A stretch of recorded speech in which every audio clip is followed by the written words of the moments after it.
Hay un lugar en el centro del mundo en donde el río se junta con el mar, en donde las horas se hacen minutos y sientes que allí te quieres quedar. Es aquella perla que brilla en la noche llena de jarana y de amistad, con calor humano que te funde el alma, con nuevos amigos de verdad. Déjame llevarte por el manso río. El eco de la brisa se convierte en una sonrisa y el viento gritará: bienvenido a Guayaquil.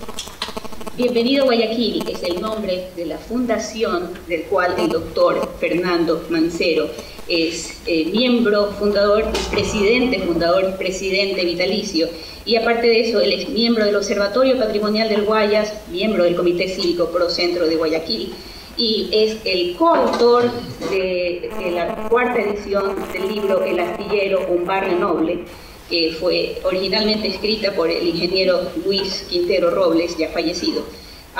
Él escribió también, el doctor Mancero, un artículo denominado El trabajo de los astilleros artesanales en Guayaquil, que fue incluido en el libro Guayaquil, Astillero del Mar del Sur, editado por la Presidencia de la República del Ecuador y presentado en Carondelet el 2 de octubre del año pasado. Su currículum es vasto, pero prefiero que ustedes escuchen de él y aprendamos de él. Con ustedes, el doctor Fernando Mancero.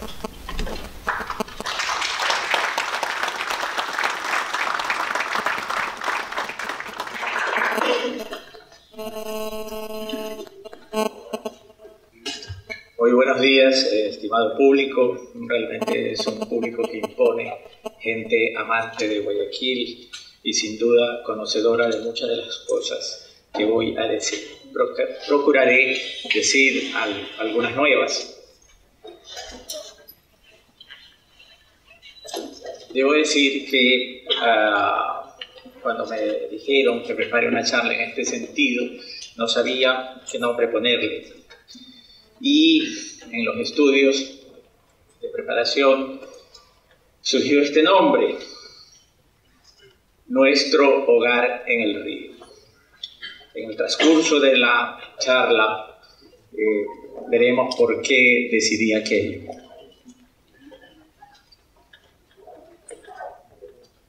Me gusta siempre usar esta foto. Es una foto muy conocida, es el Guayaquil de aproximadamente fines de los años 40. Y como ustedes podrán ver en esta foto, tenemos a un Guayaquil totalmente rodeado de agua. Un gran guayaquileño nacido en España, que fue Alberto Borges, en sus programas solía referirse a nuestra amada ciudad como la ínsula guayaquileña. Ínsula en latín significa isla o lugar rodeado de agua. Y como pueden ustedes ver, él tenía grandísima razón. Guayaquil en realidad parece que estuviera en tierra, pero solo está amarrada a ella a través del Cerro Santana y el Carmen. Es una isla que, como sus barcos, casi quiere navegar. Pero de esta situación geográfica tan privilegiada, tan aplaudida por muchos de los visitantes que tuvo a través de los siglos nuestra ciudad, muchos de nuestros ciudadanos, por cierto, no los que están en este auditorio, se han olvidado. Y muchas veces conocen el río cuando salen de un paseo turístico. Estamos más familiarizados con un centro comercial, con alguna plaza, pero no estamos familiarizados con este río. Algunos aún preguntan que por qué le dicen ría y así por el estilo. Entonces, encontré necesario hablar desde la génesis de la ciudad de Guayaquil. Me han dicho que tengo 40 minutos, me lo dijeron en un principio. Hoy me entero que tengo 30. Imagínense ustedes que hablar del río y Guayaquil, que es prácticamente hablar de lo mismo, reducirlos a este tiempo es realmente una tarea imposible. Pero trataré de hacerlo. Vamos a tocar nada más temas puntuales o momentos puntuales de nuestra amada ciudad y región.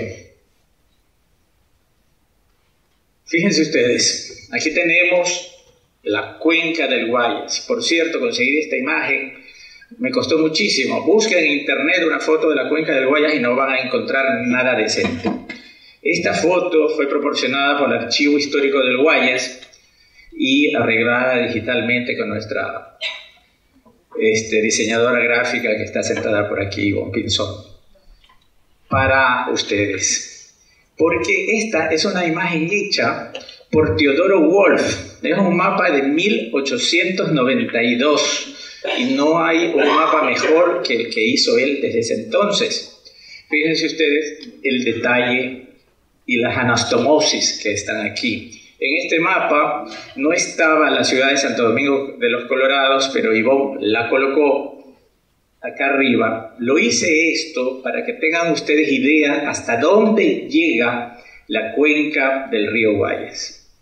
Es realmente una cuenca que nos recuerda a la media luna fértil del Oriente Medio, donde se creó una cultura y que a partir de la fundación de Guayaquil tuvo gran movimiento por alrededor de 450 años. Una cultura verdadera, donde por estas autopistas acuáticas surcó el comercio y la cultura.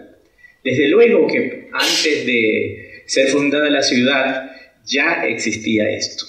Estamos hablando de una zona que, muy al contrario de lo que muchos de ustedes pensarán, no fue de cultura huancavilca, sino de cultura chona. Eso es una información que normalmente manejamos un poquito mal. Las culturas prehispánicas que estuvieron en nuestra tierra fueron chonas. La cultura huancavilca está desde Chongón hacia el mar.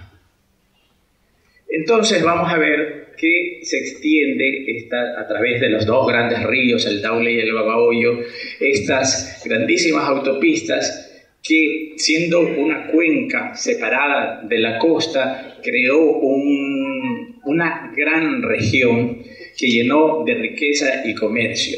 Y Guayaquil, colocada en la culata del Golfo y al inicio de estos dos grandes ríos, se situó en un lugar estratégico que provocó que en ella se juntaran todos los productos y de ella partieran hacia el exterior y en forma inversa, que llegaran desde el exterior y a través de estas autopistas llegaran incluso a través de estos ríos al interior, hacia la sierra. Guayaquil se debe también a su hinterland, a las ciudades y poblaciones a las que sirvió. Entonces, es todo un conjunto. Hablar de Guayaquil es hablar de toda esta zona o lo que fue la provincia libre de Guayaquil. También he colocado este mapa porque es un mapa geológico. ¿Cómo no podemos estar nosotros cercanos al río si el río creó el suelo donde estamos asentados hoy? Donde está asentado Guayaquil no existía en la época cuaternaria. Aquí vemos de un Teodoro Wolff, un sabio verdadero, cómo señala en colores, y aquí tenemos en blanco, él lo cataloga como diluvial, refiriéndose al diluvio, es decir, en realidad después de la última glaciación. Antes de eso no existía nada de lo que es nuestra ciudad o el terreno donde está asentada en la ciudad. Así que, como cuando dicen que Egipto es un regalo del Nilo, Guayaquil y nuestra cultura es un regalo del Guayas y de todo su sistema hidrográfico. Así que tener presente aquello. Aquí tenemos un mapa un poco más moderno. Aquí yo lo puse porque ya tenemos alteraciones, ya que tenemos la presa Daule Peripa, la presa La Esperanza, aunque esa es otra cuenca, pero que tendrá algún tipo de consecuencia más adelante. Muy bien.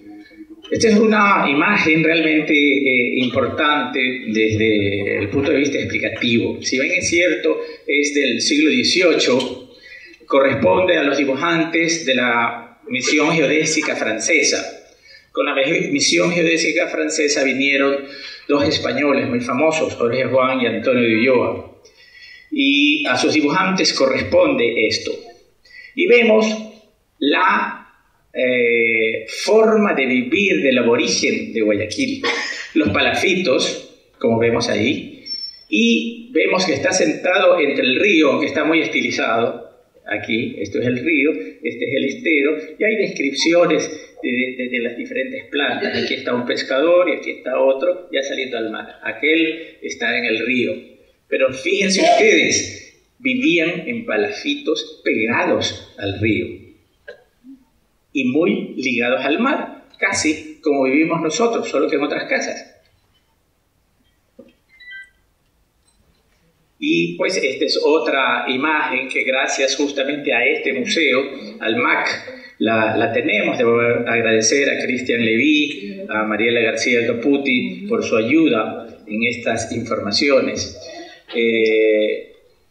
Miren estas figuras prehispánicas, cómo nuestros habitantes desde siempre estuvieron ligadas al río. Yo supongo, incluso, aunque no hay pruebas, ya que estamos hablando de prehistoria, no existía historia, no existía escritura, no lo podemos saber, pero debemos de pensar que incluso el río tiene que haber sido alguna especie de deidad para aquellos.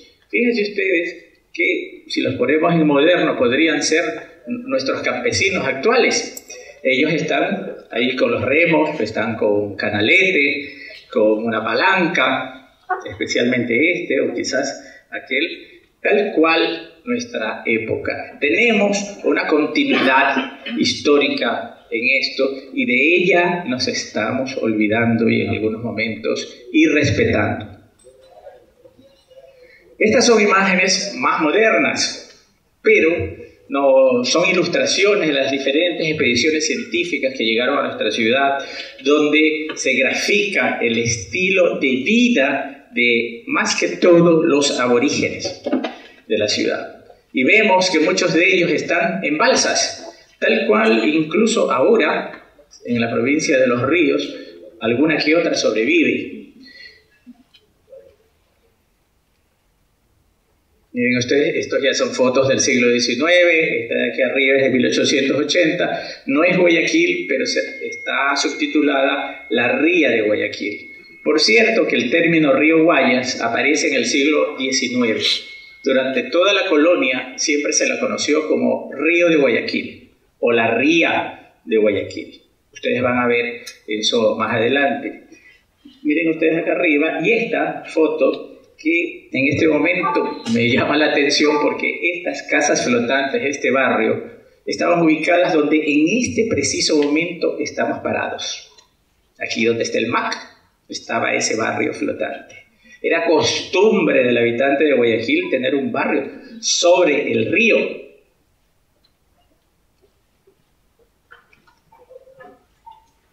Y estas no son fotos modernas, continúa la tradición. Estas son fotos ya, una en la provincia de Los Ríos y esta en nuestro propio río, en Cerrito de los Morreños, en la salida hacia el mar. Continúa la construcción de palafitos. Y eso es una cosa totalmente cultural. Entrar a analizar esto requeriría pues un par de horas más, pero no es el caso, como les he dicho. Parece que ahora se está agotando la pila. Entonces me he permitido, en base a este preámbulo explicatorio, y gracias justamente nuevamente al Ministerio de Cultura y al MAC, donde trabajó hasta hace unos años el doctor Jorge Gómez Rendón, que nos proporcionó la última interpretación hecha en base a los más avanzados estudios de lingüística y técnicas de ello, el significado de la palabra Guayaquil, ¿no? A nosotros nos criaron diciendo que era pues nuestra casa grande. Bueno, algunas cosas más que están con mucha buena intención, por cierto, pero más bien ligadas al sentimentalismo. Aunque en esta charla seguramente el sentimentalismo también se hará presente. Y fíjense ustedes, la palabra guaya de Espinosa Soriano quiere decir comunidad o parcialidad chono. Ya les he dicho que nosotros somos chonos, parcialidad chono, y piquil, playa que se forma cuando el río está abajo, o quilza, parcialidad chona. En este caso específico, por eso estamos hablando de toponímicas de las lenguas barbacoanas, de tributario del Amay, que es el antiguo nombre del río Babahoyo. Recurrimos a los toponímicos porque la lengua es una lengua muerta. La lengua que se hablaba en esta zona es una lengua muerta. Los únicos vestigios que quedan de la lengua ancestral nuestra están en Santo Domingo de los Colorados, donde se habla el Shafiqui. Es una cosa, digamos que parecida a lo que hablaban los habitantes de esta zona. Entonces tenemos que recurrir a los toponímicos. De hecho, la palabra Guayaquil, que muchos lo escriben con H, o nos enseñaron a escribir con H, debe ser escrita con G. Así como Guayaquil, Huangala y todos estos toponímicos. Entonces, tenemos esta situación. Entonces, de la unión de esto, estaríamos hablando que Guayaquil significa parcialidad chono en la playa de un río. Pero ustedes han visto que tanto en las ilustraciones cuanto que en las fotos, no solo que tienden a sentarse las poblaciones al lado del río, sino que están sobre el río. Entonces yo quise poner un poco, dirían los antiguos en cristiano, esta etimología, porque sin duda los habitantes de esa época nos decían: vamos a la parcialidad chono al lado del río, ¿no es cierto? Habrán dicho otra cosa. Entonces le pedí que me ayude a la gran poeta Karina Galvez, junto con mi colaboración, a más o menos dilucidar. Esto es algo un poco arbitrario y por eso lo pongo con subtitulado con nuestro nombre. Pero en forma atrevida hemos dicho que Guayaquil significaría, en base a lo que vemos aquí, ¿qué opinan ustedes? Nuestra ciudad, nuestro hogar junto al río o nuestro hogar en el río, ya que flotaban sobre él. Por eso mi charla significa nuestro hogar, o se llama nuestro hogar en el río. ¿Cómo los guayaquileños podemos descuidarnos del río si es nuestro hogar? Esta es la razón de ser. Le debemos a él nuestra existencia, creación, presente y futuro. Debemos estar conscientes de aquello. Dicho esto, vamos a continuar haciendo un rápido recorrido por nuestra historia, pero me gustaría que tengan en mente esto.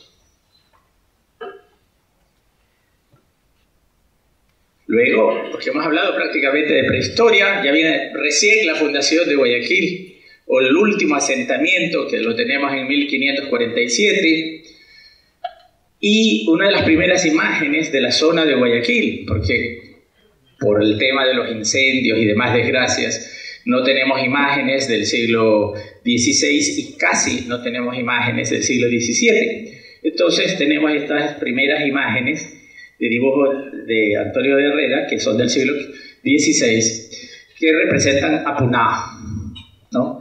Que hay que decir también, allí se construyeron los más grandes barcos que se hizo en Guayaquil. Tenemos una ilustración de Carlos Bermúdez, un gran estudioso de la historia de Guayaquil, en que pues tenemos al Guayaquil de 1624, que estaba además muy cerca de ser atacado por los primeros piratas, y esto sería, este es el estero de Villamar, y esto sería la calle Loja actualmente, y el mar que estaría aquí en el agua, donde estamos ahora, estaría aquí en el agua porque aquí estaría el malecón. Esta es la antigua muralla. No piensen que era como las murallas de Cartagena, era básicamente una empalizada, ¿no? A la corona no le interesaba defender mucho a Guayaquil porque aquí no había lingotes de oro, ni de plata, ni nada de eso. Había comercio y había que trabajar para ganar el dinero. Y los primeros astilleros que estaban en la Atarazada. Vamos a tratar de avanzar. Pero incluso los piratas siempre le dieron mucha importancia a Guayaquil y no todos eran tan bárbaros. Vemos que el Hermit hace un dibujo estupendo y descripciones de Guayaquil, en este caso de Puná, nuevamente. Muchos de los piratas que vinieron a la ciudad eran gente increíblemente educada y letrada. Y de ellos tenemos información del Guayaquil de esta época, no de otra fuente. Pero siempre Guayaquil está asociado al mar, está asociado al comercio. Y aquí tenemos, pues, bueno, esto es una ilustración de los diferentes ataques piráticos. Esta se refiere al secuestro de las damas guayaquileñas que alguna vez ocurrió. Y aquí sí, me parece que es una cosa muy interesante, porque lo que ustedes están viendo ahí es un derrotero. No sé si está aquí Javier Vélez, pero esto es un mapa casi inédito.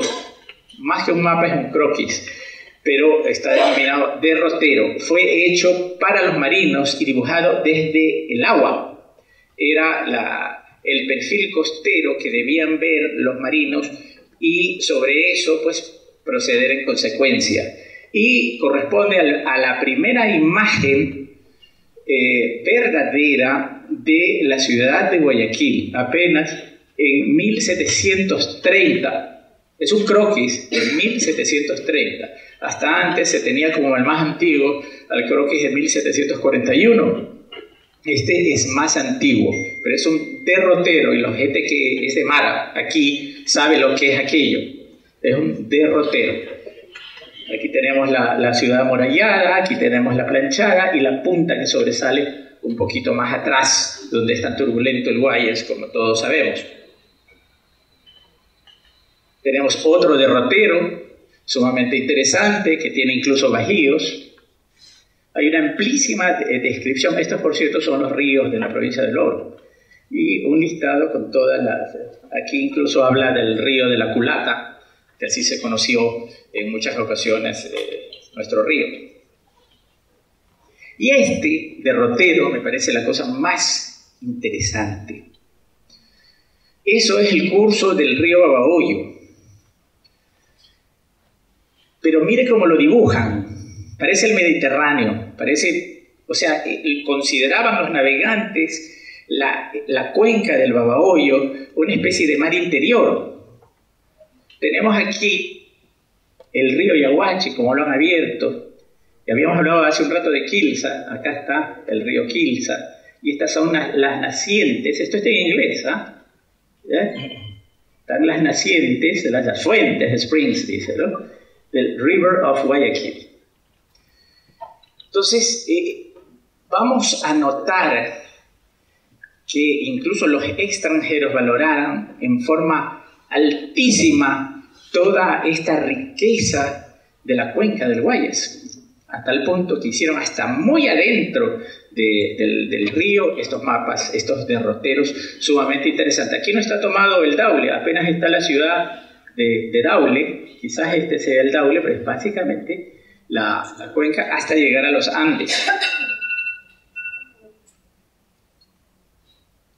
Y este es el otro, el que se tenía por más antiguo, el mapa de Jacinto Morán de Buitrón de 1741, y el cual estaba dentro de un libro, y eso quería resaltar, que se publicó en España, pero dice esto: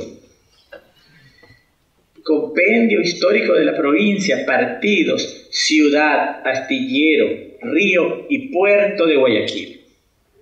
Es decir, se recalca enormemente el hecho de que Guayaquil es un puerto, y un puerto importante además, ¿no? Nuestro puerto, Guayaquil y su astillero, era lo más importante desde ese punto de vista en la costa del Pacífico. Del otro lado, solo La Habana era superior. Pero diferentes navegantes y diferentes exploradores llegaron a nuestra ciudad. Tal es el caso de Alessandro Malaspina, de origen italiano pero educado en España y enviado por el rey para investigar en esta corriente que es la misma de Humboldt y demás, de investigar la tierra y traer a Europa conocimientos. Y fíjense qué hermosa imagen. Él dibuja al río con la hermosa imagen que ellos dieron del Chimborazo, ¿no? Es casi repetir un poco la visión esta de nuestro escudo nacional. Estas son más imágenes de Malaspina, de la parte central de Guayaquil en ese entonces, con los galeones y los barcos. Y esta es la parte más al norte. Aquí están los cerros, ¿no? Aquí correspondería a la actual Las Peñas. Notar las balsas que aún existían para la época, y bueno, de hecho existieron hasta hace poco, y los palmerales que en el norte estaban, los mismos palmerales que vemos aquí en la zona donde ahora está el Colegio San José, más o menos. Porque creen que le dicen Guayaquil, ciudad de las bellas palmeras. No, luego politizaron el tema, pero eso no nos debe importar, porque Guayaquil era un astillero, y Guayaquil necesitaba estopa de coco. Por eso nuestros barcos, los barcos que se hicieron en Guayaquil, eran tan famosos porque duraban mucho. En otras partes carenaban con cáñamo que se podría en el mar. La estopa de coco tiene una durabilidad inmensamente superior.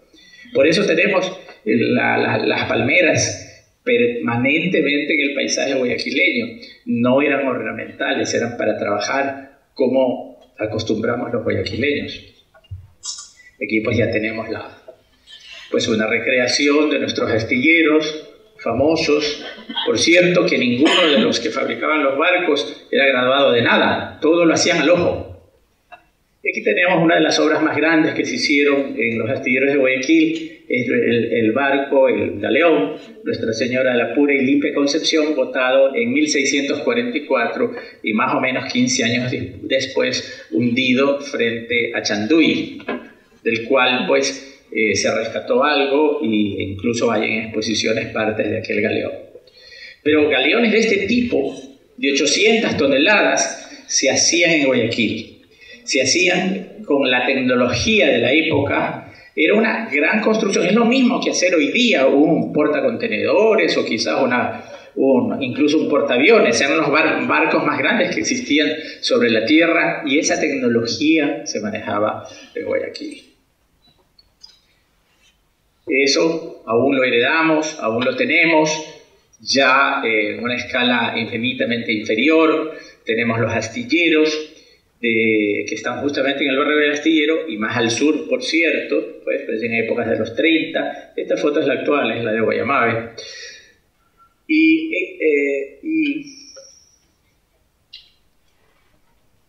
tenemos acá, no lo veo al maestro Guerrero, este es el astillero del señor Guerrero, como muchos de ellos herederos de una tradición centenaria de astilleros, y en construcción, y como lamentablemente están ahora las parrillas vacías. Aquí quisiera parar un poquito más, porque esta es una historia un poco conocida, y más que, bueno, buena parte es historia, pero otra parte es más bien una hipótesis. Pocos ecuatorianos y guayaquileños en especial conocemos al almirante Brown. El almirante Brown era un irlandés que fundó la Marina de Guerra de la Argentina. La Argentina se independizó antes que nuestro país y mandaron al almirante Brown en corso por las costas de América que seguían siendo españolas. En 1816 llega al Golfo de Guayaquil en ánimo de atacar la ciudad de Guayaquil. Vamos haciéndolo corto. Llega con una flota y esta flota, consciente de que los barcos más grandes probablemente no puedan llegar porque desconocen los bajíos del río Guayas, deciden enviar un barco donde entró el almirante Brown. Era más bien una corbeta, no era un barco de línea. Esta corbeta se llamaba La Trinidad o la Santísima Trinidad. Trató de llegar por sorpresa, pero no llegó por sorpresa porque Villamil, que estaba saliendo para Panamá, los avistó y logró avisar a la ciudad. Brown avanzó, atacó el fuerte de Puente de Punta de Piedra, lo tomó, pero la ciudad estaba avisada. Cuando llega al frente de la ciudad, pasando el Fuerte de las Cruces, que es donde está actualmente la empresa eléctrica, en la calle San Martín, es recibido pues con muchas salvas de bienvenida a la ciudad. Ellos traían la bandera argentina, una bandera desconocida. Era la primera vez que en nuestra patria se conocía la bandera de otro país que no era España. Entonces, el almirante Brown no tenía, con sus cañones, alcance para atacar la ciudad y ordena, contra el criterio del práctico que trajeron a la fuerza desde Puná, que se acerquen a la playa, se acerquen al malecón, pues, a la calle de la orilla. Produce lo que todos ustedes se imaginarán, se paró, se embarcó. La ciudad entera, los hombres, pues, saltaron al río, nadando y en barcas, con enorme furor, y tomaron y asaltaron el Santísima Trinidad. Tener en cuenta que en esa época estos barcos, que a pesar de ser no tan grandes, tenían siempre alrededor de 300 personas adentro, se armó una matanza verdadera. Los guayaquileños comenzaron a matar a todo el mundo. A tal punto que el gobernador del momento tuvo que también lanzarse al mar a detener la matanza. Hay otra versión que dice que Brown tuvo que encender una antorcha y amenazó con encender la Santa Bárbara y hacer explotar el barco para acabar la matanza. Lo cierto es que paró, el almirante Brown fue tomado preso y llevado a la ciudad.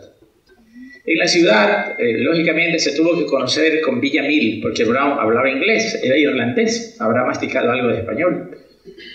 Y hablan con Villamil, que para los que no saben, Villamil nació en lo que ahora es Estados Unidos, en New Orleans, y hablaba perfecto inglés. Entonces se comunican, y no solo se comunican en inglés, sino que se dan cuenta que los dos son masones. Entonces le dice Villamil: despreocúpate, no te va a pasar nada aquí, vamos a ver cómo arreglamos este tema. Lo cierto es que se concreta, luego de varios días, alrededor de 10 días, un intercambio de prisioneros, porque antes Brown había pasado por el Callao y había secuestrado al próximo gobernador de Guayaquil. Estaba trayendo desde Lima el nuevo gobernador de Guayaquil. Entonces, hacen el cambio de prisioneros y cuando llevan a Brown a la flota en el Golfo, Brown le entrega una bandera en agradecimiento, le entrega una bandera a Villamil. Aquí tenemos un relato que hace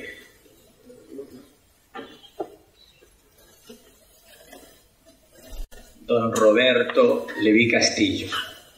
Y vamos a leer. La flota argentina continuó su crucero de guerra y nunca más volvió a Guayaquil. La bandera argentina de la Trinidad sirvió de inspiración para la bandera de Guayaquil, que tomó sus colores cuando la ciudad declaró su independencia el 9 de octubre de 1820. Escuchad. La bandera está compuesta por 3 franjas, azules y 2 blancas, y su franja central azul lleva 3 estrellas blancas formando un triángulo. Dice Roberto Leví Castillo, auténtico símbolo masónico. Esto lo recogí gracias a la ayuda del doctor Enrico Bonfanti Hapsey. Y nos estaríamos refiriendo a esta. Algunos será nuevo esto, pero es una de las nuevas ideas del origen de nuestra bandera. La mayoría de los historiadores dice que Brown entregó la bandera de Argentina. Entrega de una bandera hubo. Él dice, algunos dicen la bandera argentina, y de ahí vienen los colores, pero las banderas nacionales no se regalan, ¿no? Esta era la bandera del barco. Ahora, Roberto Leví Castillo dice que es un símbolo masónico, pero recordemos que el barco se llamaba la Santísima Trinidad. Yo discrepo con él, el debido respeto, pero si era la Santísima Trinidad, tiene que haber significado el Padre, el Hijo y el Espíritu Santo. Me parece lo más lógico viviendo en una sociedad cristiana, ¿no? Pero bueno, son cosas que enriquecen. Entonces el río nos ha traído muchas cosas buenas, otras no tanto. Nos ha traído muchas cosas, nos atrajo hasta nuestro emblema, que por cierto, copiar el estilo de una bandera no desmerece en nada. Como dato les diré que la bandera inglesa es copia de la de Génova, Italia. Así que por ese lado no vayan a pensar en este sentido ninguna otra cosa. Le ruego a Karina que me avise cuando falten 10 minutos, porque pues seguramente voy a pasar. Le quedan 6 minutos con 37 segundos. Sí, bueno, esta es la parte más larga y más hablada. Prometo divertirles un poquito más. Lo mismo en la independencia, cuando quisimos avisarle al mundo, partió la goleta Alcance con Villamil a avisarle a San Martín de nuestra libertad. Luego pues vino la reunión de Bolívar y San Martín, que también llegaron por mar. San Martín llegó en la goleta Macedonia y ocurrió este encuentro crucial para América, no tan valorado en nuestro país cuanto en el resto de Sudamérica, donde es un momento crucial en la historia. Luego pues vamos avanzando en la historia de nuestra ría y tenemos la llegada en 1840 del buque Guayas. Esta foto debe ser un poquito posterior. La fotografía llegó al Ecuador al parecer en 1841. Y esta foto la puse por dos razones, una un tanto dolorosa y otra un tanto curiosa. Esto es el mapa que hicieron los peruanos de Guayaquil cuando Castilla invadió Guayaquil. Esto normalmente no nos enseñan en las escuelas. Estamos del 59 al 60, Guayaquil fue ocupada por las fuerzas peruanas. Aquí está la flota de ellos, una época terrible para el país donde casi desaparece. Pero los cartógrafos de Castilla ubican una isla donde está actualmente o donde pasa el puente que une la Puntilla con Durán. Es sorprendente. Unos dicen que es, digamos que apócrifa esa isla, pero yo creo que es parte de la dinámica del río. El río, este sistema fluvial es como un sistema vivo que puede haber producido una isla en ese entonces. Luego pues vamos avanzando, esta es 1864, la expedición española. Estas son las primeras fotografías que se hacen del malecón por alguien extranjero, por cierto. Esto es una foto de 1870, es una estereoscópica. Si usted ve a las dos a la vez, las va a ver en tercera dimensión. Es de la época garciana. Lamentablemente no pudimos encontrar las fotos, pero sí la literatura, en la que nos especifica que García Moreno, que aquí está haciendo una ampliación del muelle de Guayaquil, vean la grúa, también contrató el dragado de los ríos de la cuenca del Guayas. Estamos hablando hace mucho tiempo, y especialmente el de Yaguachi. Entonces, esta historia del dragado no es una inquietud actual. Y este personaje tan controvertido estaba muy preocupado de aquello. Tenemos imágenes siempre de Guayaquil y el río porque son una sola cosa. Eso ya de fines del siglo XIX, antes del incendio grande. Esta foto hermosísima es de 1890 más o menos, fue publicada en 1893 y que vemos que estaba totalmente lleno de muelles, la calle del malecón. Es el Guayaquil clásico. Esto ya es quizás los años 30. Estas son imágenes no de Guayaquil, sino de ciudades de la cuenca del Guayas. Y ciudades que en ese momento tuvieron mucha importancia. Aquí tenemos a Catarama, ahora ni se le escucha Catarama, sin embargo había mucha riqueza. Abajo tenemos a Ricaurte, Acá tenemos a Vinces, a este sí lo recordamos, ¿no? Entonces son imágenes de Vinces de la época, muy comunicado, y esto es Quevedo. Hasta allá se navegaba, obviamente con naves más pequeñas, como podemos ver, ¿no? Pero eran las autopistas. Por el río se traía la riqueza forestal, la riqueza cacaotera. Creo que los guayaquileños muchas veces pensamos que ya pasó la época del río y que las carreteras lo son todo. Los países más adelantados del mundo siguen usando sus ríos y sus canales, que es la forma más barata de transportar algo. Y nosotros nos hemos olvidado de aquello. Esta foto es muy mala, pero no la quise dejar de poner, porque, fíjense ustedes, para expresar la alegría de Emilio Estrada, no confundir con Víctor Emilio Estrada, en su triunfo de elecciones. Ahora festejamos en 9 de octubre, Víctor Emilio Estrada, los triunfos, pues festejaban en el río. Miren ustedes, me pareció una curiosidad muy interesante, que tenemos a nuestra armada. ¿Lo reconocen? No sé si lo reconozcan, los marinos lo han de reconocer. Esta es una delegación de la Armada de Estados Unidos, pero el de arriba es el cañonero Calderón, que en ese entonces se llamaba Crucero Cotopaxi. Era muy rimbombante el nombre para la época. Y el Guayas fue también nuestro primer aeropuerto, porque las primeras aerolíneas, las líneas, no aterrizaban en tierra porque eran muy pesadas para las pistas que teníamos en el entonces, y se aterrizaban y apodraban en Durán, no del lado de Guayaquil. Las regatas, en los años 40 se funda nuestra regata Guayaquil-Pozorja, la más larga del mundo. Estamos en los años 50, aquí los fines de los 50, cuando todavía el río se llenaba de barcos, y tenemos esta pues hermosísima imagen de ese Guayaquil eterno.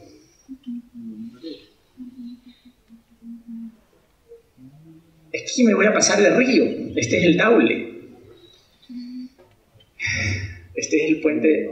Y en ese entonces el Ecuador tenía pocas carreteras y se cruzaban muchos ríos en Navarra. Y este es el cruce poco antes de Novol. A ver, no, después de Novol, para cruzar el Daule, donde ahora tenemos este puente. Inaugurado en 1958, el puente Gonzalo y Casacornejo. Pero fíjense ustedes, esto lo hizo el Comité de Vialidad del Guayas, y era el Ecuador y el Guayaquil que tenía conciencia de navegación y que tenía que respetar el río. Estamos hablando de un Ecuador que no vendía petróleo, vendíamos solo los bananos, cuestiones agrícolas, y no había dinero. Más sin embargo, hicieron un puente colgante sobre el río Daule. No se está afectando su lecho. Y tal era la importancia que hasta emitieron un sello postal. Y miren que incluso ahora que fui a tomar la foto, que está crecidísimo, hay un espacio interesante entre el río y la mesa del puente. 2 minutos, le quedan 2 minutos. Me voy a pasar uno más. Pero en Guayaquil continuábamos con el problema. Y cruzábamos en Gabarra, y teníamos ya proyectos, entre esos el puente y el puerto. En ese entonces se lo pensó ubicar en donde ahora es Cuarentena. Más tarde se lo va a colocar en el Estero Covina. Me pareció muy interesante ver esta imagen. Y en el 63, finalmente, con la inauguración del puerto, baja el protagonismo del puerto fluvial. Notar la belleza del entorno ya desaparecido. Pero fíjense, esto lo encontramos, o me lo proporcionó Gabriel Paredes, que me parece que está por aquí, que es otro investigador. Esta foto de 1900, a pesar de que dice ahí 66, es del 56. Uno de los proyectos del puente sobre el río Guayas. Pero miren lo conscientes que eran. Ellos tenían planeado, si es que se hacía el puente ahí, hacer un puente colgante en ambos lados, tal cual ahora recorren los puentes peatonales. Miren ustedes, cómo se abandonó aquel criterio técnico y cultural.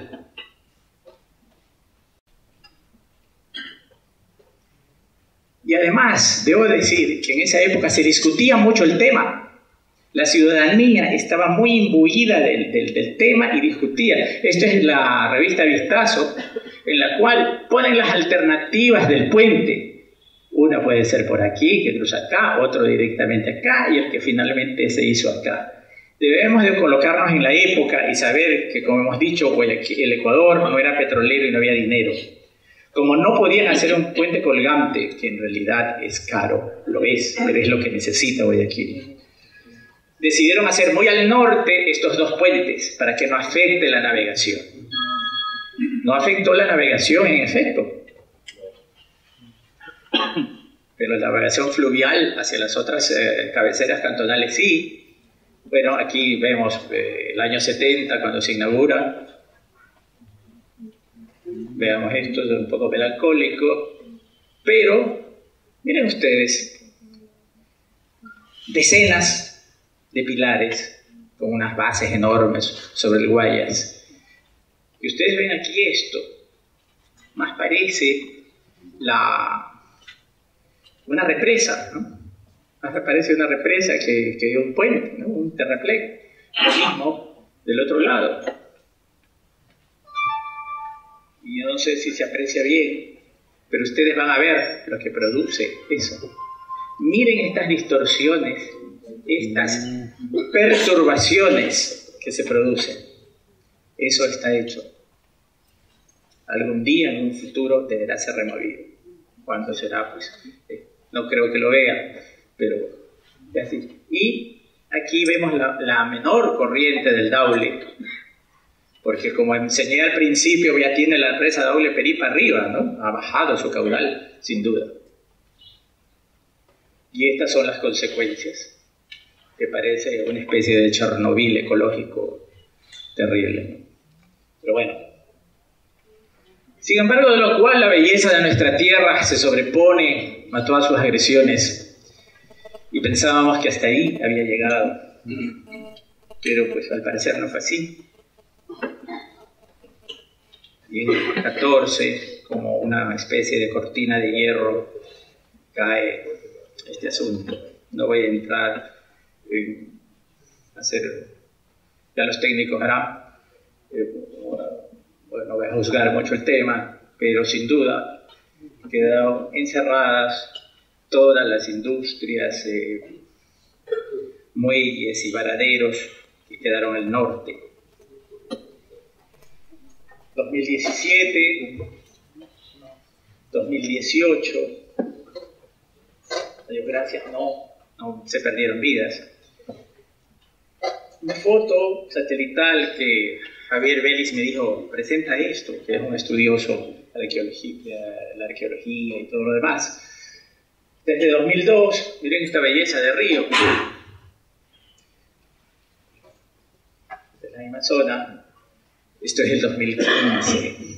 Ya tenemos la presencia perturbadora del puente. Miren ustedes lo que causa. Aquí está vaciando.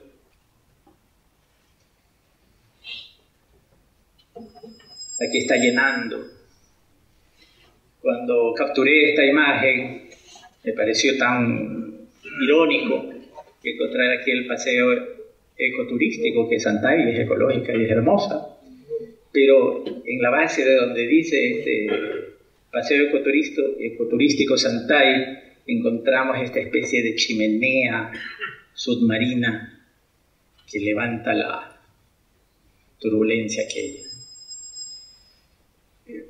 Como les digo, los técnicos ya hablarán de esto, pero no dejó de impresionarme este asunto.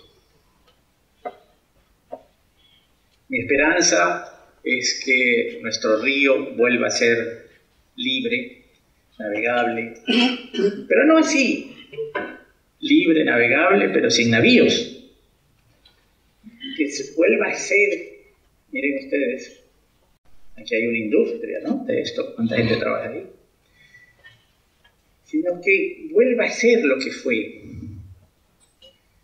que esté lleno de barcos, de comercio, de alegría, de gente sudorosa, de gente que hace su dinero, que trabaja, que esté lleno de alegría, de velas, como en el 2010, que incluso los barcos de guerra puedan acceder, como es posible hasta ahora, o como sería posible hasta ahora. Esperemos que tengamos un nuevo amanecer para nuestra amada ciudad. Gracias.